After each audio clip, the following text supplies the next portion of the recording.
Most people see the blur. I see the physics. I'm Brian Teacher. Let's get to work. Welcome to Full Court Tennis Vision to Reality. I'm Brian Teacher. Today we have to talk about a bizarre illusion taking over junior tennis in the U.S. You know, when I ask kids today to show me a forehand, they immediately try to mimic Carlos Alcaraz, Jannik Sinner, or Rafael Nadal. But they have absolutely none of the details. There is no structure. What they show me is just this wild whip like swinging a lightsaber. Their rackets flying through the zone at 1,000,000 miles an hour, but they have almost no actual compression through the ball. The fundamental problem is that footwork is often taught in a vacuum. Coaches scream for fast feet, but if a player lacks basic body coordination, getting their feet faster only makes them more uncoordinated at a higher velocity. The glitch is easy to spot. The player loads the right foot, but the racket doesn't extend back, and their left foot stays completely pinned to the side. Without that forward move, there's just no stability. It results in a whip-like snap with zero body control. You cannot hit a heavy pro forehand with a lightsaber. To reach the elite level, you must build a human supercomputer from the ground up, beginning with the substance of the flow. When I say human supercomputer, I'm not talking about talent. I'm talking about your brain and your body working as one system. Every shot in tennis is a calculation. Where is the ball going? How fast is it coming? What's my spacing? When do I load? When do I unload? All of that happens in fractions of a second. That's your supercomputer. But here's the problem. If your footwork is disconnected, your system's getting bad data.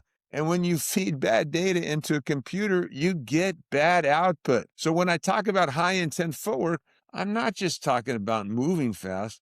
I'm talking about feeding the system the right information, proper spacing, proper loading, proper timing. That's what allows a supercomputer to make clean decisions under pressure. And this isn't just a junior problem. I recently worked with a touring pro who was stuck at 184 in the world because he suffered from this exact same slashing glitch. I want you to watch this first video. Take a look at this comparison.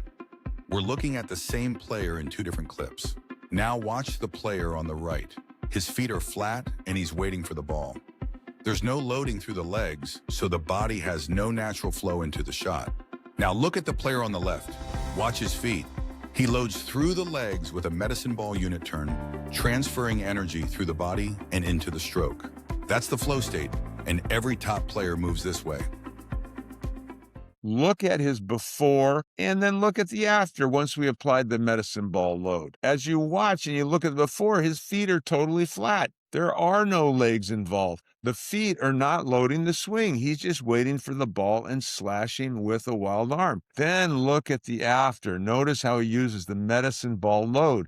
He pushes from the back foot, pulls with the front, and the torso drives the hit. He stopped arming the ball, and now he is compressing through the shot. And because of this one fundamental change, he jumped 50 spots in the ATP rankings in just 4 months. So how do we build that after swing? We go back to the T-ball stage. In T-ball, the ball is stationary so the brain can focus on one essential movement, loading and unloading the torso using the legs. The bat lags behind, creating a slingshot effect. In tennis, we skip this and throw balls at kids before they understand the engine. To fix this, we replace the racket with a 3-pound medicine ball. Watch this second video of me demonstrating the medicine ball. Stop chasing fast feet. Start building real flow. This exact coordination helped a pro move from 184 to 132 in the world in 4 months. Not by moving faster, but by building a stronger engine. Watch the load. The feet position to the ball while the torso coils. That connection is where real power starts. The 3-pound medicine ball is your metronome. It slows you down just enough to feel the sequence and create the lag you need. As you get stronger, increase the weight. Now you are challenging your balance, your control, and your ability to rotate with intent. This added resistance programs the nervous system to move more energy into the limb. That is how you turn slashing into a world-class heavy ball. Use the digital mirror in the Full Court Tennis app to track your spacing and build it the right way. Download Full Court Tennis today. Did you see the connection? Well, you can't slash a medicine ball. The goal here is to move within the power pocket, keeping the ball 8 to 12 inches from your chest. And as you move, you load the ball behind the plane of your back, coiling your spine and loading your legs. The medicine ball acts as a physical metronome. You cannot be jerky with it without losing your balance. This drill forces your feet to find the lag simultaneously with the torso. If your movement is jerky, your internal computer is glitching. Once the rhythm is established, we go to the next phase, which is high intent rotation. As you get stronger, you use a heavier medicine ball.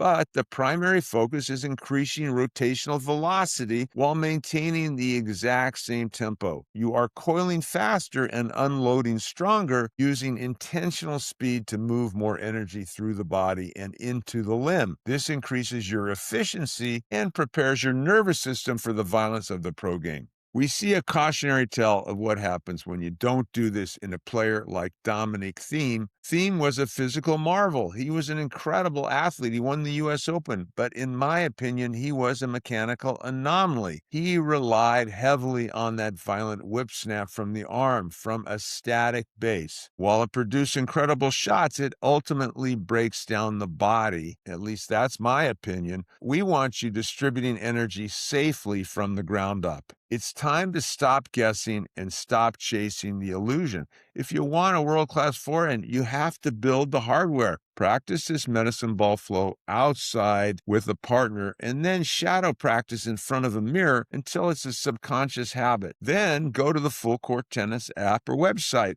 Open up our pro library. I want you to compare your forehand side by side with guys like Taylor Fritz, Marcus Giron, Brandon Nakashima, or even Steve Johnson and others. You won't see any lightsabers or whip snaps in their forehand. Now let's get to work.